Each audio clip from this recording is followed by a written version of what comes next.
impano y'Imana nta mwuka w'Imana avuga ko afite impano nkuko Yesu ngo yakoraga kuntuza ngo kuri divayi ubwo yatuburaga ngo divayi ko yatuburaga ngo imigati nawe niko avuga ntabwo avuga ko afite impano yo kuba pasiteri cyangwa se avuga ko afite impano yo gukora ku kintu kikaba uko ashaka ubwo rero kandi akavuga yuko ashobora gufata urukoma akaruhindura idolari nari mfite amafaranga 1,107 mu gasakame kanjye ndavuga ni nyavanga hari igihe ari buze gushya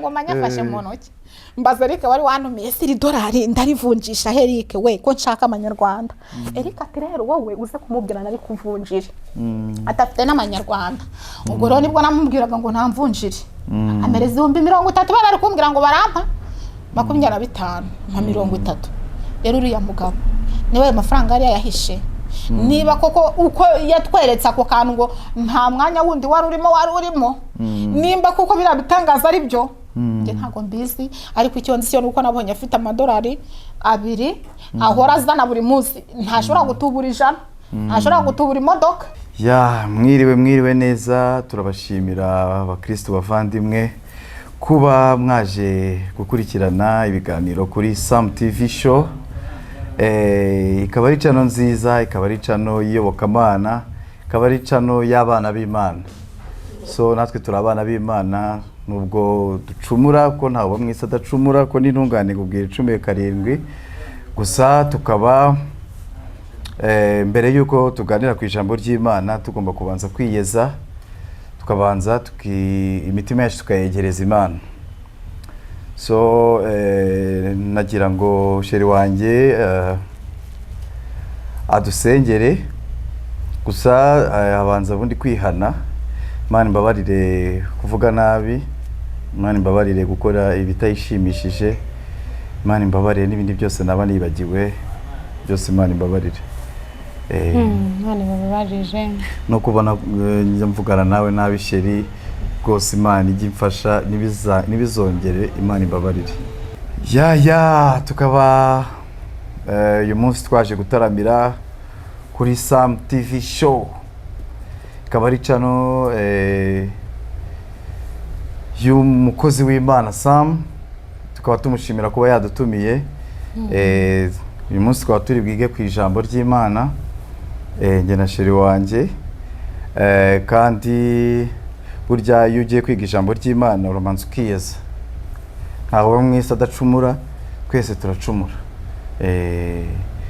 so Imana imbabarire kuvuga nabi Imana imbabarire ibyo naba nakoze byose bitari byiza Imana yo mu ijuru inyeze kandi intunganye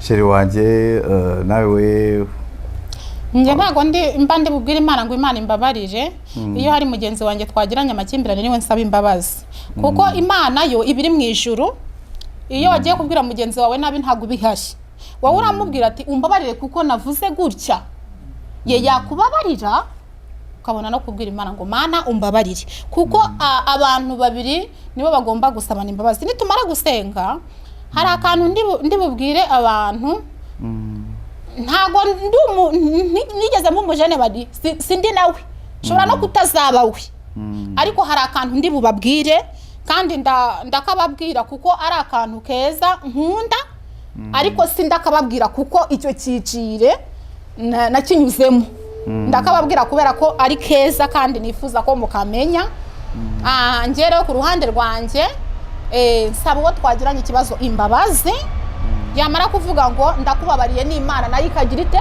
ikambabarira kuko ntago nzajya kubwira Imana ngo Mana mbabarira kandi wambona gifite iki igikomere ubwira mugenzi wawe ati maze nakubwiye nabi umbabarishe aha ngaha nanjye ndigaruye navuze nabi nawe aha wavuze nabi twese Imana igire gute itubabarire n'abantu bihana batura ujye musabana na bagenzi banyu imbabazi hanyuma Imana ibahuze kuko niyo mugenga bihe byose iyo rero wagiye kwatura kwawe utamubwiye agumana cya kibazo ariko iyo watuye muri kumwe mwese Imana arabwira ngo ndabababariye ko ni Imana y'imbabazi reka rero dusenge Imana sinzi kubwiriza ariko gusenga ndagerageza ntabwo nzi kubwiriza gusenga ho ndagerageza rwose gasita itarigeze ihamagara ngo ihamagara uwize ngo niwe uzasenga ngo utarize nazasenga ngo usenga ndasenga reka dusenge Uwiteka Imana turagushimye mwami w'abami turagushimye nyaguhora ku ngoma turagushimye mutware uhagarariye abatware bose bo mu isi no mu ijuru izina ryawe niryubahwe waraturengeye wa Mana we warakoze turacyariho turacyahumeka si ku bwacu ni ku bwawe ushimwe uhabwe icyubahiro aka kanya rero utubabarire kandi utubere maso utubere management utubere umugenga w'ibihe byacu byose tugihumeka urakoze rero mwami w'abami urakoze data wera aka kanya turi imbere y'amaso y'abantu agiye atandukanye tukigarurira imitima y'abantu benshi turagusabye ngo ibyo tuvuga hagira icyiza bakuramo ibyo tuvuga hagira ikibubaka ibinyoma n'ubupfapfa n'amafuti ubisibanganye ahubwo uzamura ijambo nyamukuru ugeza ku bana bawe nyaguhora ku ngoma rongo n'ubane natwe tugire neza yica no turayisengeye cyane dusengeye umwana wawe Samu umugisha natwe uduhereze umugisha wawe data udufashe ibyo dukora duhahe turonke umugisha wasezeranije abagukunda mubyeyi udusesekazeho kandi buri mwe wese uri hano umusoreze kwifuza kwe icyo yifuza gisohozwe nawe mbyambaje mu izina rya Yesu amen. Kiri wanjye arakoze kudusengera reka twinjire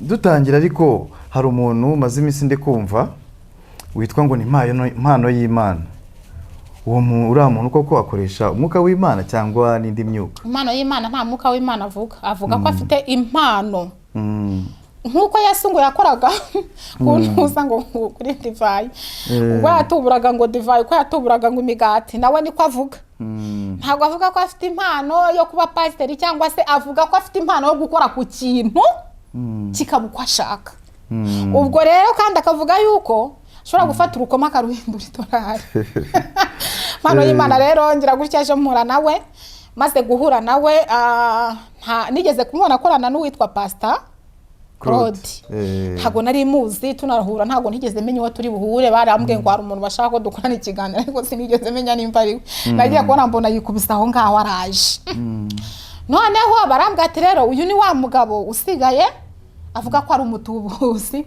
utubura amafaranga impano y'Imana rero naramusuhuje injira mu kiganiro dukora ikiganiro yari ari kunywa zira nzoga bavoma mu bikarito avuga ngo ni amaraso ngo ari kunywa ubwo mu gukora ikiganiro rero abwira abantu ngo bazane amakoma amakoma barayazana amakoma arashanyagura buri muntu akajya muhereza agace k'agakoma ngo gafate mu ntoki bagafata gutya yarangiza kubwira si wizera Imana ati nizera Imana witwa amazina yawe ukayavuga ati noneho rero mpereza ako gakoma kakamuhereza kazana akantu kameze nk'ikofi ariko si ikofi taka kantu uri kukareba ndakareba hari undi mwanya uri kubonamo ntawe gafata amakoma kashyira muri kagagufi agafunga hashira nk'iminota 2 akaba arafunguye nimba ari amadolari abari mu kandi kago k'inyuma ataka tweretse nimba koko ntawe nigeze muri amakoma yatakaye niba yaracengejemo mw'ikofi nimba sinzi nagiye kubona mbona uko nyine yakabumbye karimo ya makoma mbona afunguye harimo amadolari bura bafite tubiri cyangwa ni kamwe neza wabyitegereje ni kamwe yagasize imbere yacu gutya turakareba tubona ni kamwe tubona nta hantu hari hisheni ngo tuvuge ngo hano ngo harimo ngo akandi gafuka mwe imbere ngo hari byacenge wapi yarakarambuye turakareba impano y'Imana rero ngiye kubona mbona avuyemo amadolari aravuga hari umugabo wa mushiti wanjye tujya dusengana bamwe batuyiraza akagugu aravuga ngo wowe nguri dolari ngo yari yasabye amadolari 50 ngo wowe nguri ngiri ngo ririho umukoshi muri dolari ngo ririho umukoshi ngo ntago ndi buri guhe ngo umuntu wasabye ngo amadolari 20 ngo ninde ni vava wasabye dolari 10 ninde nundi muntu nawe wari wayisabye ngo ngaya barayaduhaye amaze kuyaduha dukora ibiganiro ngiye nkangira ubwoba nari mfite amafaranga 127 mu gasakame kanje ndavuga ni nyavanga hari gihe ari buse gushya ngo manyafashe mu ntoki mbaza Eric wari wantumiye siri dolari ndarivunjisha Eric we ko nshaka amanyarwanda Eric ati rero wowe uze kumubwira nari kuvunjira atafite n'amanyarwanda ubwo rero nibwo namubwiraga ngo ntamvunjire amereza 30,000 bari kumbwira ngo barampa 25 mpa 30. rero uriya mugabo niwe amafaranga yari yahishe. Niba koko uko yatweretse ako kantu ngo nta mwanya wundi wari urimo nimba koko birabitangaza ari byo nge ntago mbizi, ariko icyo nzi cyo nuko nabonye afite amadolari 2 ahora azana buri munsi. Ntashobora gutubura ijana, ntashobora gutubura imodoka, cyakoze yabwiye Kanyombya bazamugurira inzu arya navuga mwemerera imodoka. Rero ntirazi abantu biriwe bamamagara benshi ngo bashaka nimero ziwe. Muvande urabanza ugashishoza ukareba neza pe. Hari ukuntu umuntu ashobora gufatira amafaranga hano inyuma yicaye, none handi maboko arimwe amakoma, akaza kuza gusubiza amaboko inyuma bagiye bahora nk'ubiganiro yakoze, kazana ya mafaranga kakubeshya. Rero bajye bitonda, ubanza urebe umuntu umenye ngo uyu muntu koko ibi bintu nibyo sa amafaranga yo ndi gushaka nzavuye ki. Mbese nyine ubanza ushishoze ejo utazayoba mu bintu utazi. Oya nibyo kabisa. Goro mpano y'Imana nuko namubonye njewe yafasha amakarita ahindura umukanda arafatana neza. None tubashije mari baravuga ati hari amakarita bajya bafatanye bigakunda. Ushobora kuba hari, ushobora no kuba nta yahari wenda yasizeho n'ibituma afatana. Yasizeho amasupaguru. Nuko bimeze njewe Imana nta kintu navuga ngo ndaragira abantu ngo baza baha amafaranga kuko atubura inote 2 gusa kandi arazihorana. Nibyo. Nuko adatubura. Kandi ujya no kugenda yesa kwakaza izo nota kuvunjiramo amafaranga. Azijyana nyine ubuye kuzitwikisha handi. Rero abantu muri kumbabaza mukanira n'agahinda. Niba uri kwamamaza indirimbo yawe ngwino wamamaza indirimbo yawe. Niba uzi gukunda Vava ngwino uvuge gukunda Vava apana kumutwikiraho. Urumva? Abantu abazi byinshi bazabazwa byinshi. Iyo wifata ukabeshya isi yose, ukabeshya ngiye buriya mu bantu ntakina nabo ni Yesu na se. Mu bantu ntakina nabo ni Yesu na se. Nimbuzi yuko ikintu uri kwamamaza icyo ari cyo cyose, nimbuzi ko ari ukuri, nibuzi ko ari n'ikinyoma, uzajya kubona ubibone mu kaga. Kandi Yesu na se wabakorera utabakorera, nababwiye iryo jambo nzarisubiramo. Narabwiye ngo Yesu na se wabakorera utabakorera nta mikino bagira. Wababeshya utababeshya nta mikino bagira. Bara nibo bayoboye isi. Ngwino rero uvugisha ukuri, uvuga ikintu uko kiri. Niba utwikuza utwike, niba uri umupfumu ufite ihembe wabona Nyeswa mu myaka 80 ishize yararikoraga avuga amagambo yo kubandwa no guterekera twumva mu bisekuru, ntubizi urubyiruko.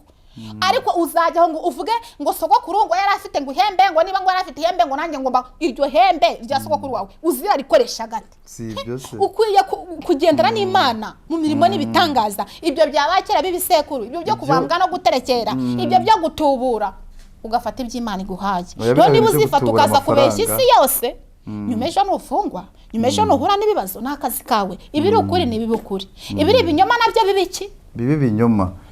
Ubundi nkura muntu ngura mutubuzi ngo yitwa mpano y'Imana, bira bintu ntaga bari sawa kuko biriya nyine n'ubutubuzi nk'ibindi kandi birahanirwa n'amategeko.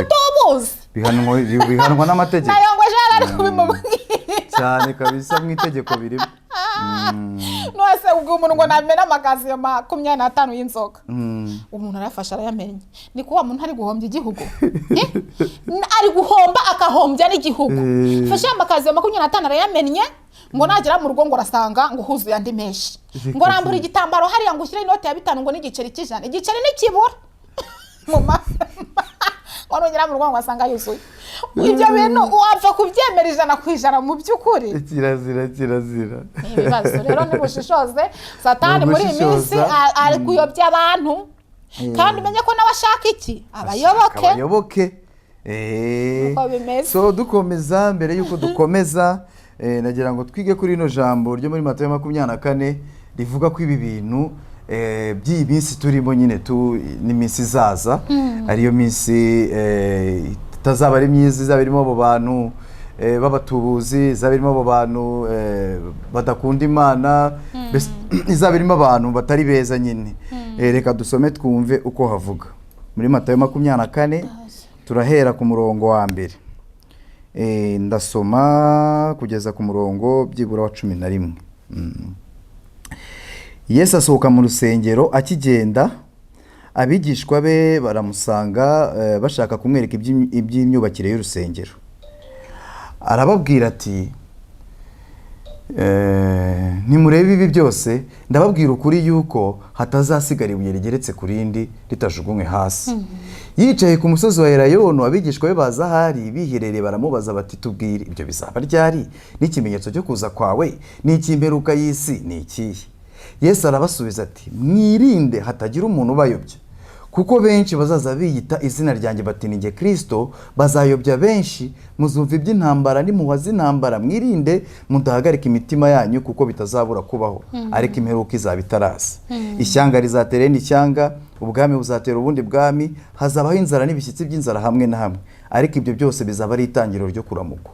Ubwo nibwo bazagambanirana ngo bababazwe, ndetse bazabica, muzangwa n'amahanga yose abaziza izina ryanjye. Nibwo benshi bazasubira inyuma, bazagambanirana bangane, n'abahanuzi benshi b'ibinyoma, aho hantu muhatsindagire, n'abahanuzi benshi b'ibinyoma bazaduka bayobye benshi, maze kuko ubugome buzagwira, urukundo rwa benshi rugakonja, ngo ariko uwihangana akageza imperuka niwe uzakizwa, niwe uzaba ari umukristo muzima. Ngo kandi ubutumwa bwiza bw'ubwami buzigishwa mu isi yose, ngo bube ubuhamya bwo guhamiriza amahanga yose, nibwo imperuka izahera ko ize. Ngo ariko ubwo muzabona ikizira cy'umurimbuzi cyahanuwe n'umuhanuzi Daniel gihagaze ahera, ubisoma byitondere. Icyo gihe bazaba ari Yudaya bazongere ku misozi miremire, n'uzaba ari hejuru y'inzu ye ntazamanuke gutwara ku bintu byo mu nzu ye, n'uzaba ari mu mirima ye ntazasubire imuhira kwenda umwenda we. Abazaba batwite n'abonsa muri iyo minsi bazabona ishyano. Namwe musengere kugira ngo guhunga kwanyu kutazaba mu mezi y'imbeho cyangwa ku isabato, kuko muri iyo minsi hazaba umubabaro mwinshi utigeze kubaho, uhereye ku kuremwa kw'isi ukageza none, ngo kandi ntuzongera kubaho. Iyaba iyo minsi itaragabanyijweho ntihajya kurokoka n'umwe, ariko iyo minsi izagabanwaho kubw'intore za Kristo. Amen. Nuvuga ngo twahera aho hantu inyuma, ngo iyo minsi izagabanwaho kubw'intore za Kristo, kubwa babandi bahora basenga mu gitondo na nimugoroba. Kuvuga ngo nukuri mureke dusenge, nukuri kuko iki gihe tugezemo ni igihe cyo gusenga, ni igihe cyo gushaka Imana kuruta uko twayishatse mbere, ni igihe cyo gukorera Imana birenze uko twayikoreraga mbere. Batubwiye ati abahanuzi b'ibinyoma bazaduka. Singiye kumenshoninga bamwe na bamwe, singiye kuvuga bamwe na bamwe, ariko bo ku mbuga nkoranyambaga ngira ngo turabazi benshi bagiye baza bahanura ibintu by'ibinyoma nyuma bakivuguruza. Ni byinshi mwagiye mubyumva, ngira ngo icyo kimenyetso cyo cyari kiri kugenda gisohora cy'abahanuzi b'ibinyoma bari kugenda bagwira baba benshi. Ni ukuvuga ngo mureke twongere twegere Imana kuruta uko twayikundaga mbere, tuyikunde byirushijeho inshuro nyinshi, kuko igihe kiri bugufi. Ntawe uzi umunsi n'igihe, ariko igihe kiri bugufi. So ndumva na sheri wanjye yagira icyo avuga ko iryo jambo Uwiteka tumanuriye muri kano kanya. Nta kindi ngiye narenzaho, uzi ko yahamagawe n'Imana, yahamagawe n'Imana. Ahubwo umuntu ufite ibibazo ni umuntu uza kwamamaza ikinyoma, ukaba ubizi neza yuko uri kubeshya, warangiza ukabeshya n'isi yose. Uwo muntu we afite ibibazo. Iri koranabuhanga, bantu b'abanyabwenge turabubaha koko, muzi ubwenge mwarakoze, ariko iri koranabuhanga ntabwo ari iry'abana b'abantu, ni ikoranabuhanga ry'Uwiteka Imana. Rero izi mbuga nkoranyambaga ni imbuga nkoranyambaga zikwiye kwamamaza ukuri, zikamamaza ikintu kiri ukuri, apana ibinyoma. Rero niba uje kuvuga ngo Imana ngo yambwiye ngo ngomba ngo kubana ngo na madamu ngo runaka, undi akaza ngo Imana ngo yambwiye ngo Eduard bampora iki, ngo ntari bufungwe, ngo nadafungwa ngo nzacuruza ngo amashashi ngo n'amadevi, undi munota ngo ururimi ngo rwanyereye. Bavandimwe rero, ibyo bintu ni ibintu dukwiye kujya twitondera. Imana nibiguhamagaye ngo genda uvuge ubutumwa, genda uvuge ubutumwa, kuki se wongeraho n'ibyo itagutumye? Ubwo rero ukwiye kuba maso. Ngeze kubwira abantu bakundana cyangwa se abantu bashakanye, nimba uri umudamu ukirirwa mu rugo, umugabo wawe agataha, hari uko ubanye nawe, hari ubwo umutegurira amazi, hari ubwo umutegurira isime, hari ubwo umuzanira akamambiri, hari ubwo azihereza. Ariko mu bintu byose bibaho, mujya kuryama mbere yuko musenga, ntugasinzire utamubwiye ikintu cyakubabaje. uzamubwira uti rero ariko mutware nubwo tugiye kuryama aha wakoze iki, aha wabigenje gutya, aha ngaha wambabaje, nimurangiza musabane imbabazi musenge. Hanyuma rero nimujya gusinzira mwaba muryamanye uzamubwire ngo Imana ikurinde, kubera ko umuntu abasinziriye n'undi asinziriye hari ubwo habaho kudakanguka, ariko uzamubwira ati mutware uramuke neza Imana ikurinde, cyangwa se tugiye gusinzira Imana ikurinde, undi ati nawe Imana ikurinde. Mu gitondo ni mubyuka nukanguka nawe agakanguka uzamubaze ngo waramutse gute. Rero ibyo biganiro nibyo bituma mushyikirana, mwamara gushyikirana urukundo rw'Imana rukabaza hagati. Naho rero nurya muri kuvuga ngo yavuze ko agiye gukina biyari, agejeje saa 7 z'ijoro, ubu yagiye gusambana, uzarara n'umujinya. Naza nanakubwira ngo mpasiripa ngiye gukaraba, uzahita umwitimbwa. Rimwe na rimwe nta nubwo azaba yanahashye kandi uzi ko afite amafaranga yasangiye n'undi mugore, uvuge ko ntacyo amaze.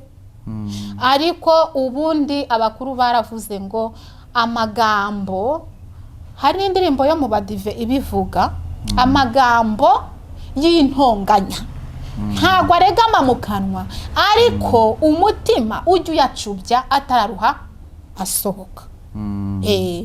Amagambo y'intonganya ntarega mamukanwa, ariko mutima yacu byatararuha sohoka.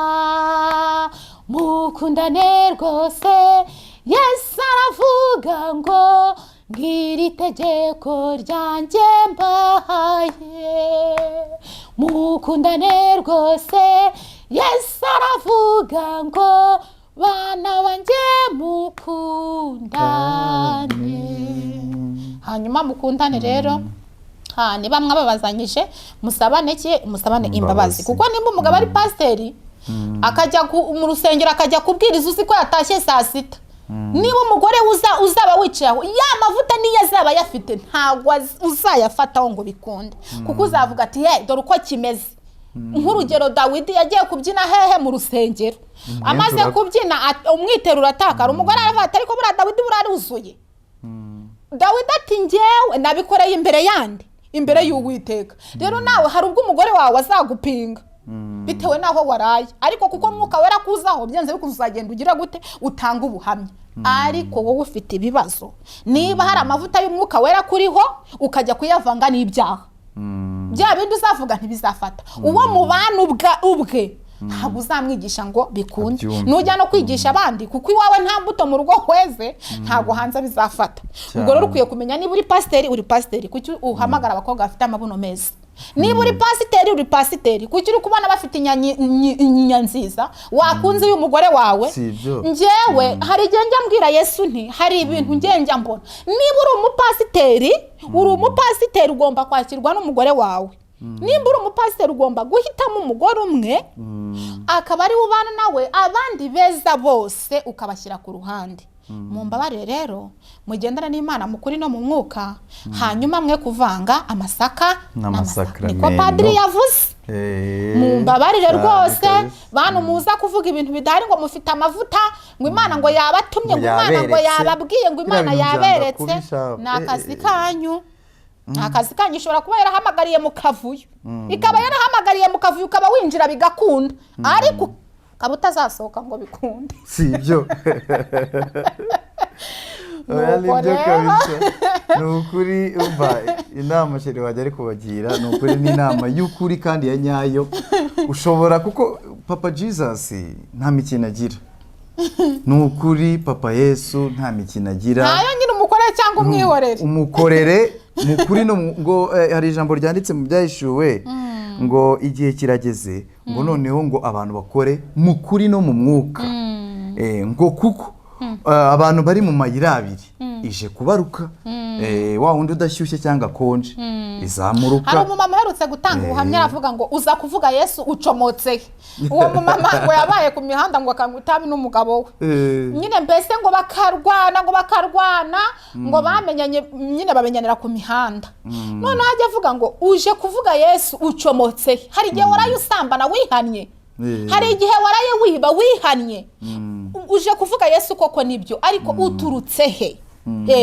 ubwo rero niba uvuga Yesu, niba uvuga mwami byo ku rurimi ntabwo bizakujyana mu ijuru. mwibuke ko kwizera kutagira imirimo kuba gupfuye. niba rero uri pasiteri kora imirimo y'abapasiteri, niba uri pasiteri era imbuto mu rugo rwawe ndetse abahandi bazisoromeho bagusoromeho imbuto z'umugisha. ko rero nuza ukajya kumasura ejo ukongera ukaza ngo ngengo neretswe ngo umugore pasiteri runaka, nyuma hakaza amavideo yo kumasura kandi utatuye yuko ari umumasuzi, ukaza uvuga kuri inshuti y'Imana uvugana nayo nyuma bakavuga kumasura nakazi. ariko yahise azima. ubwo rero mwihangane nyaboneka mushakira ahandi umugati, mwe gutwikira kuri Yesu pe. ni ukuri nimushakira ahandi umugati ntago yawimye ndetse nta n'uzinduka agiye gukora ngo amwimihaho. nyaboneka mwihangane rwose muvuge yavuze. mwe kumuvugira pe atavuze. uko bimeze ibyo bintu umva ni ukuri kubeshya n'icyaha. abantu bavuga itavuze rwose batubabarire kuko batuma umuntu yizeye ibintu bidahari. ukabaho wizeye ikintu kizaza ukavuga ati se ninjye wasenze nabi, ese ninjye byagenze gutya. kumbi wa muntu waguhanuriye yaguhanuriye we ibyiyumviro bye, ntiyakubwiye icyo Imana ivuze. simpakanye ko hatarabukuru. ariko se reka mbwire n'abarokore ubundi urinda guhanuza. nge hari umuntu uherutse kumbwira ngo yajya gusengera mu mashyuza. mu mashyuza nefira mu Bugarama urenze iwacu ukagenda ukajya hafi y'Ibusozo, hafi y'i Burundi. mu by'ukuri uvuye i Kigali ugiye kureba umuntu uwo mu mashyuza y'epfo agiye kugusengera.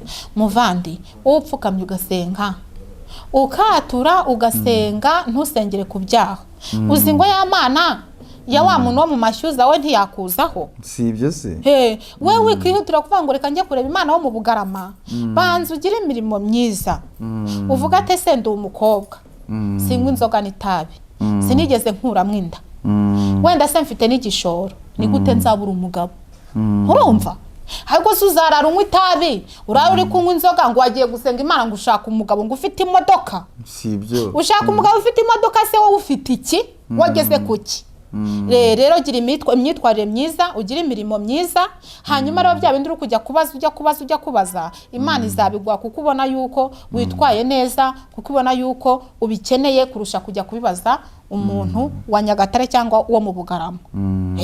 rero niba usenga ugira ahantu usengera hamwe, ugira icyumba ubarizwamo, ugire groupe barizwamo. Hako uzajya gusenga ku wa mbere ugikantarange, ku wa gatatu ugikantarange, ugiye kuba nyiramuhoyoyo abana bazabura uboza, umugabo abura umushyira ifunguro ku meza ngo uri mu masengesho. gira aho ubarizwa, ugire groupe barizwamo, ugire umunsi ujya gusenga pana kwirigujarajara. uzahura nande? uzahura n'abavuga ngo Imana yavuze ngo hari umudayimoni watengo hitwa Kiroso. uwo mudayimoni ngo yitwa Kiroso ngo avuga ngo yigira Yesu. ngo yigira Yesu ngo kandi atari we. reka genda. ngo akigira ngo marayika w'umucyo kandi ari uwo mwijima. rero nuwera Kiroso akaguhanurira yuko uzabyara, kandi uzi ko kwa muganga bakwibwiriye yuko ahumura ujya mu mwana aho wabugenewe ari hato, cyangwa se bakakubwira ngo nta mbuto zo kubyara ufite nukuremye. uzahera ku wa mbere ujya gusenga imyaka 15 ishire, kandi uzi ko abaganga babikubwiye. uhora uvuga ngo mana ngo ndashaka urubyaro, ngo mana ndashaka urubyaro. abaganga barabikubwiye. imyaka ibaye imyaka n'imyaniko.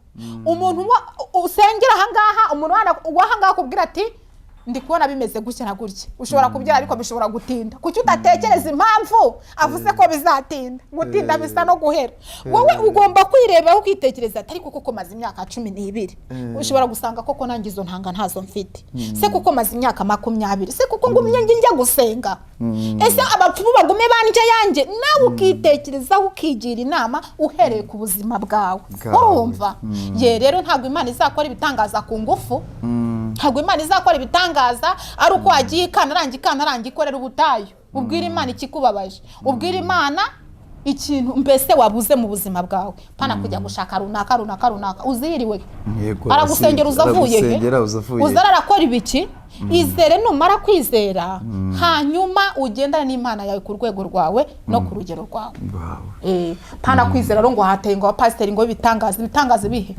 nta kwizera ngo hateye mu pastor ngo yaje ngo ari gukora ibitangaza banza urebe ko uwo mwuka wera uri kubona waturutse ahera ku Mana nibyo kuri mu Kristo jumanzu shishoze jumanzu shishoze kandi ijambo riravuga neza umwenda warahera watabutsemo kabiri buri wese yemerewe kwigererayo wivuga rero ngo reka njye kwa pastor runaka ngangerereye arakugererayo gute se kandi umwenda waratabutsemo kabiri buri wese yemerewe kwinjira hera urumva rero banza ucunganwe naho usengera ucunganwa groupe yawe ucunganwa n'iby'Imana ikubwiye ubanza urebe neza iby'Imana byabaye isoko by'Imana byabaye business abantu barabicuruza banza rero ushishoze nukuri bira bintu ntago ari byo Yesu yageze yararimo agenda abona hahoze ari urusengero hahindutse isoko yarababaye cyane ibintu byose bikubita hasi agaragaza umujinya we rwose arabimenagura ibintu byose arashwanyaguza ngo ijoro ntabwo ari isoko cyangwa se akarima kawe Bibiliya wirirwa uzererana nayo ubwayo iza gushinza ijoro ntabwo ari isoko cyangwa se akarima kawe Bibiliya wirirwa uzererana nayo ubwayo iza gushinza kero cyo kuruzi kuririmba Imana yakuremeye kabisa ntago byoroshye buri wese n'ugucunganwa n'izamurye agacunganwa n'izamurye mbese akabanza agashishoza neza akavuga ati umupasiteri ndi kujya kuri afite ihe mpano sibyo agacunganwa n'izamuryawe buriya rero hari ahantu dusengera uriya mu mama waho ndamukunda babwira ngo kwihanira kureka nibyo bituma amasezerano asohora ntabwo uzaba uri umugome ngo uze ku rusengero uvuge ngo Mana ngo mbabarire ngo kubera ngo ubugome ubu n'ubu buke usubire muri bwa bugome uzasubizwa ntabwo bikunda ubwo rero uko uzaba wizeye nibyo bizakuremera uko uzaba wizeye nibyo bizatuma ugera ku cyo uri kujya kubwira runaka ngo asengere nawe ni wizera ukanihanira kureka mbese ugasenga n'Imana nitanagisohoza izakubwiza ukuri niba niyirije ubusa iminsi ndi gusengera imodoka urabona Yesu anyanga ku buryo ataza akambwa atari ko na nyoko ashaje nta gara afite wakicaye hasi ko nakugeneye ikijumba wari ikijumba ugategereza kwipfira nzajyaho nirirwa mvuga ngo uburero ngo Yesu ngo aranyanga ngo atama imodoka hoya ntabwo afite icyo yagusezeranije kandi rero icyo yakugeneye cya kindi nicyo uzicara mu nguni muvugane bitewe nuko wizeye bitewe nuko wihanye ntabwo uzajya mu nguni ngo buke ngo ujye Sodomu wiri gusambana ngo ugaruke muri ya nguni mubone no nje nigeze kubaha ubuhamya njewe nigeze kubana n'abajepe umwaka n'igice nje nigishijwe gusenga na leta y'u Rwanda nje ntabwo nigeze mvuga ngo ndi ubwenge bwo kwiriza ubusa nigishijwe gusenga na leta y'u Rwanda nigishwa gusenga n'umu office umwe witwa Dani Tumayine n'undi witwa Mutoni Geneti n'umugeneral umwe witwa General Major Bingira abo bantu nabanye nabo hari Sagara ateye iwacu Nyamasheke ya Rusizi na Nyamasheke ivuga ngo Sankara ngo ari mu Nyungwe ngo hari abantu ngo banyamasheke ngo bakorana nawe ngo bamugemurira nza guhura n'umupasiteri wo mw'Ityazo tuvuye gusenga aravuga ngo hano hazamutse imodoka nyinshi ngo Sankara ari mu Nyungwe abasirikari batunyura bati ni muzi hano mutubwire uburyo Sankara ari muri Nyungwe batwirije imodoka baratujyana ni Kigali n'ubwa mbere nari mbanya amapingu nkajya mbona bari kwifunguza imfunguzo utuntu tw'udufunguzo bakinjizamo agafunguzo ipingu rikayafungutse bakanyambika nanjye nkavuza induru nti Mana we ntimbuze perezida ngo mubwire ko ntari haduya kuko baravuga ati mwebwe mukorana na za haduya mwebwe mushaka kutugambanira nanjye ni Mana we nicyagereka Paul Kagame ngo mubwire ko ntari haduya nagire ngo navuga perezida ariko Mana nariya makaroni n'ibirayi abanzi banjye nibashake bankobe cyangwa bajye babincyurira n'akazi kabo nariya makaroni n'ibirayi nyahawe n'inkotanyi murumva ntabwo nge nzagira ngo mvuge ngo byiringiro by'abanyarwanda FPR nge mvuga ibintu nzi ntabwo mvuga ibyo natekerewe nariya makaroni n'ibirayi mwanzi wanjye aho uri hose nushaka uzaza ubincyurire nariya makaroni n'ibirayi nyahawe n'inkotanyi najyaga ibishogoro n'ibishyimbo n'imyumbati namenye ko ibirayi n'amakaroni babitekana mbihawe n'abayobozi noneho rero ukuntu namenye gusenga rero namenye gusenga ngeze mu kaga ngeze aharindimuka urumva noneho nibo banyigishije kwiriza ubusa ntabwo nari nzi ngo muneyereza ubusa iminsi ibiri niyirije ubusa tekereza niyirije ubusa nkajya nteretwa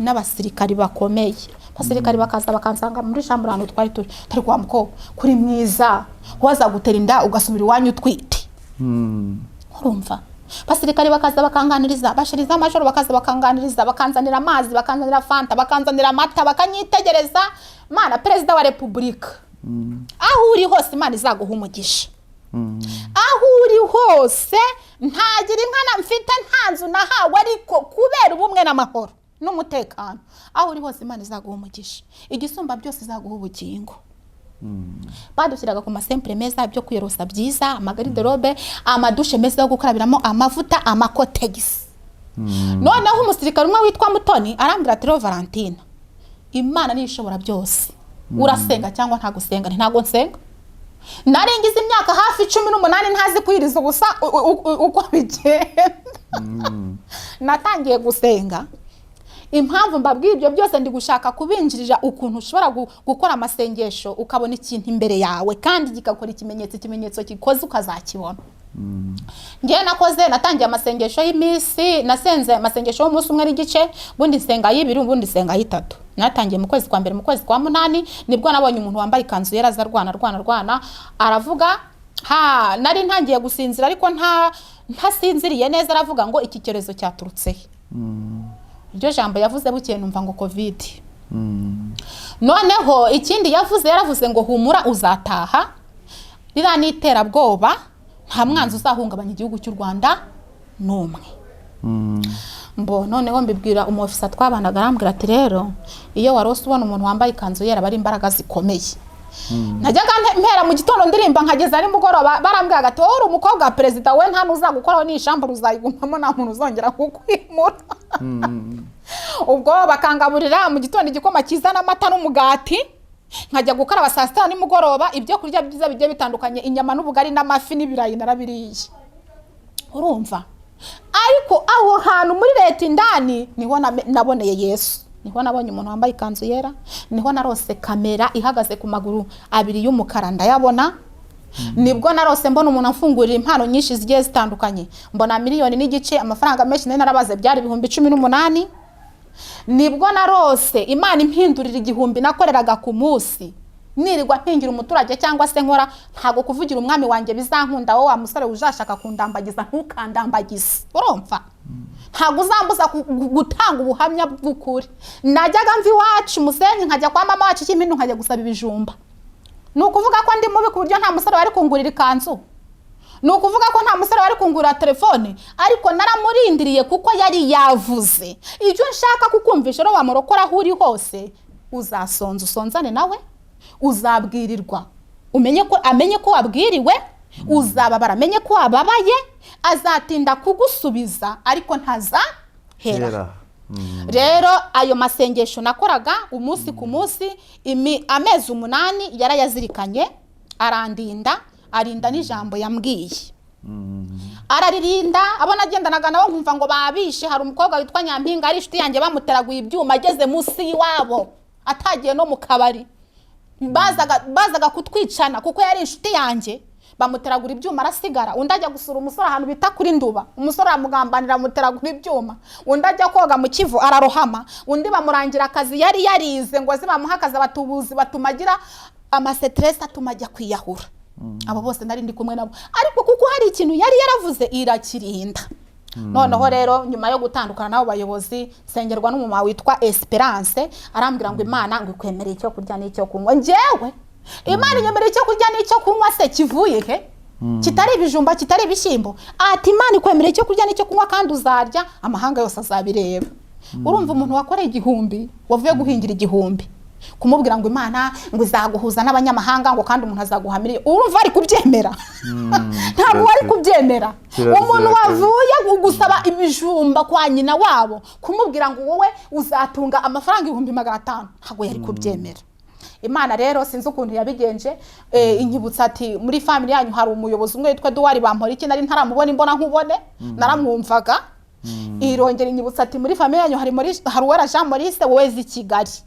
Ndaza nzi Kigali kuko hari ijambo yavuze yarinze, kuko icyo gihe yambonye, kuko napfukamye amezi menshi cyane, kuko nirije ubusa. Najyaga mubwira nkimara kugera mu cyaro ngiye twumvikane Yesu, ngiye twumvikane ibirayi byanjye nanze kurya uzabinyishyura. Ibirayi byanjye n'amakaroni mu ruta yazanye muri ryajoro ngo nirije ubusa uzabinyishyura urabeshye. Urumva? Noneho nkamubwira ntariko mbega ubucucu. Niyirize ubusa ibirayi byiza koko babizane koko mbyange ngo niyirije ubusa ndi kukubahisha. None ungaruye Nyamasheke, ungaruye Nyamasheke, ubundi bajyaga banshyiraho igihuho ati wowe uraririmba rwose hano ni hafi ya perezida, hano ni hafi yaho uzataha umubonye kandi n'igishora zakingura. None nanjye nkajya kumafi nibyanze bikunze njyamo nagiye gusura abantu bafunze, byanze bikunze nzamubona ati ninde wakubwiye ko ufunze hano twarakuzanye ngo tumenya ari amakuru ari kubera muri Nyungwe. Ntabwo ari ukubafunga, abantu bafungwa ntiboga, abantu bafungwa ntibarya ibibiryo. Ati turi kugupererezaho amakuru. Ubwo rero maze kugera mu cyaro nsubiye muri bwa buzima, nsubiye guhinga, nibutse bya biryo, nibutse ya sabune nziza ya Tembo, nibutse za kotegise, nibutse ya mavuta, ndamuhindukira ntirari ibirayi byanjye uzabinyishyura urabeshye. Ibirayi bya mbere na mbere nahamagawe na Gerard, ni ubwa mbere nari mbonye umunyamakuru ute Gerard Mbabazi, namwumvaga kuri Radio Rwanda gusa, nkumva nyine ari umuntu ukomeye cyane. Yarambwiye nakora nyina w'ikiganiro arambwira ngo Vava ngo ntusenga ntiwizera ati nubwo ujuje gukora akazi ko mu rugo ntago uzagakora. Ati 2020 umunsi uri guhembwa ntago ari byo uzagumo kandi uzabona amafaranga menshi. Ndamureba ndavuga nti wundi abakire buriya nyine niko bameze, wundi abakire bo babazi ko ibintu byose bizashoboka, bakire bo bizerera mu mibare gusa itanahari. Ntago nigeze mbyemera. Hashize iminsi ngarambwira ngo ninze duhuramo 100 umuntu yamuhaye bya birayi Yesu yabyishyuye. Yabyishyuye niyo wabirya icyumweru cyose ntiwabirangiza ibirayi by'100. Yabyishyuye. Buracya arongera arambwira ngo hari umuntu wamuhaye 300. Aha, buracya umuntu arampamagara arambwira ngo nkwemere $1,000. Yarinze rya jambo yaririnze, na bya birayi yabimenye ko utabiriye yabizirikanye. Ubwo burongera buracya undi muntu arampamagara ni umupasiteri witwa Pastor Brigitte, arambwira ngo nguhaye intama. Mbo hari undi umusaza wo mu Bugesera wampaye inka, arangije arambwira ati itegure ibirayi birarimbanyije. Njye ubwanjye sinari kuhura na Bruce Melody, hari abantu benshi abastari bakomeye batarahura nabo mu byemeri. Njye rero bari abantu bakomeye n'ukuri njye ndabubaha pe.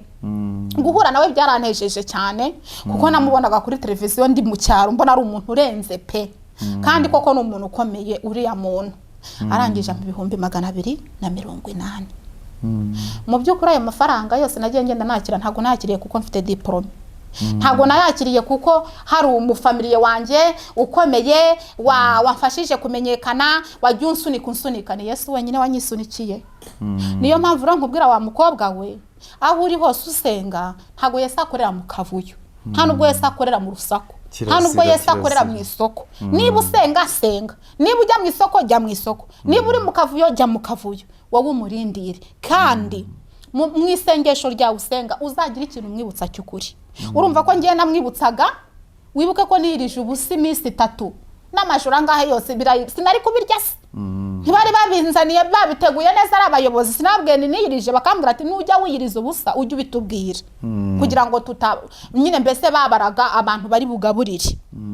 ubwo rero nagera hahandi wacu Nyamasheke kuri cya kirago handi ku kirago muri sari wacu nkabwa ntumve twumvikane rero we naswa mugani wa Nyirapasika n'ubwa ati wewe naswa n'umwuka wera muze murye buno bugari nanjye naramubwiye nti wewe naswa birayi byanjye ntigeze njya muzabera murabifite cyane ntabyo barabifite urumva mu buzima bwanjye nabyirutse nambara boda z'igihumbi zaguraga 800 900 gutyo hanyuma ntago nari nzi umuntu ajya mu mujyi akagura inkweto z'ibihumbi 30 za ferime zisa n'isakoshi utari umuganga ntago nari nzi ngo umuntu ajya kudodesha ikote ry'ibihumbi 30 utari umuganga wahembwe ntago nari nzi ngo umuntu ashobora kugenda hara muri bank akabikuza 800 akajya gushorera inkebyiri mu isoko utagurishije ikahwa isiko yagusigiye ibyo byose ni imirimo n'ibitangaza Imana ikora ariko ikabikora nayo abigizemo iki uruhare bikora bigizemo uruhare urasenga iyo usenze umwaka umwe bikanga nubwo wananirwa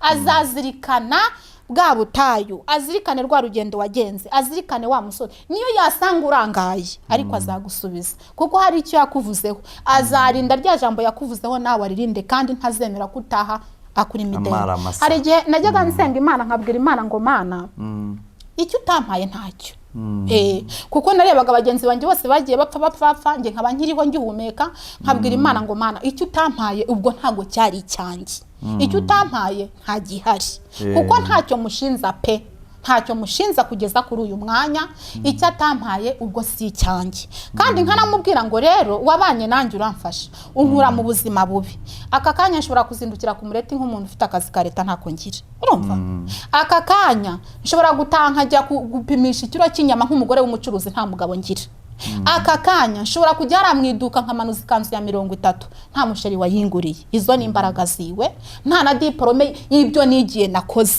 kuko yampamagara avuga ngo ngwino uvuga arampamagara aravuga ngo ngwino mpamirize imirimo n'ibitangaza nakoze ngwino uvuga aho nagukuye ngwino uvuga uwo waje kureba nimba wari kumubona niba ari kwicarana nawe hari umuyobozi ukomeye cyane ngwino uvuga ko kakanya ukiri mu kazi ko mu rugo ngwino uvuga ko kakanya ntacyo nakoze icyo rero nicyo aba yagize gute nicyo aba yahamagariye abantu nicyo ashaka kubamamaza ashaka abantu bavuga imirimo n'ibitangaza ashaka abantu bavuga izina rye mu kuri no mu mwuka ubwo rero njyewe icyo atampaye nta gihari ndamubwira nti ukunda no mu isengesho ryanjye namaze gusenga ibyo wasezeranije abagukunda n'abagukomokaho nibyo musabye muri aka kanya kandi njya nirinda kujya imbere y'umwami wanjye ngo Mana ngo Samu ngo afite imodoka ngo Mana ngo nanjye ngo wazamahiri ya modoka hoya ntago bibaho ndamubwira ngo Mana icyo wasezeranije abagukomotseho n'abagukunda nicyo nanjye ngusabye muri ako kanya nawe ugiye gusenga Imana ngo Mana